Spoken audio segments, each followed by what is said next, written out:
అమ్మ ఆ? ఏం చేస్తున్నావు? అన్నం పప్పు పెట్టేశాను. నెక్స్ట్ ఏడ్ చేయాలా అని చూస్తున్నాను.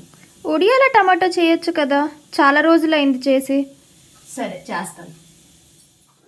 నార్మల్గా ఎప్పుడు మా ఇంట్లో కూర కోసం మాట్లాడినా మా పిల్లలైతే ఉడియాలు టమాటా చేసి అంటారు.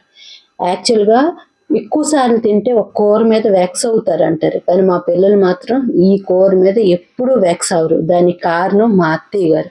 మా అత్తయ్య గారు ఉండేటప్పుడు వారంలో 3-4 సార్లు అయితే ఈ కూరని చేసేవాళ్ళు. ఇలాగే రెగ్యులర్గా ఈ కూర తినేటప్పుడు ఇంకెప్పుడైనా ఒకసారి ఈ కూర చేయాలంటే ఎవరైనా వెక్స్ అవుతారు, ఈవెన్ మా పిల్లలు ఒక్కరు తప్పించి. యాక్చువల్గా ఈ కర్రీ చేయడం అయితే చాలా ఈజీ. తినడానికి వాళ్ళకి అంత ఇష్టం ఉండేటప్పుడు, వాళ్ళకి ఏ ప్రాబ్లం తినడానికి లేనప్పుడు మనకి చేయడానికి ఇంకేం ప్రాబ్లం ఉంటుందండి. నేను కూడా టైం ఎప్పుడు దొరికినా వాళ్ళకి ఏం కర్రీ అడిగితే వాళ్ళు ఖచ్చితంగా ఇదే చెప్తారు. నేను ఇదైతే ఎక్కువ సార్లు చేస్తూనే ఉంటాను. ఈ ఉడియాలు టమాటా ఏటి వీడియో చూపిస్తానని ఎప్పుడు చూపించలేదు, కానీ మా పిల్లలకి ఇష్టమైన కర్రీ కాబట్టి ఇదైతే చూపించానండి. ఈ కర్రీ చేయడం చాలా మందికి తెలిసిందేనండి. చేయడం చాలా ఈజీ, కర్రీ కూడా చాలా టేస్టీగా ఉంటుందండి.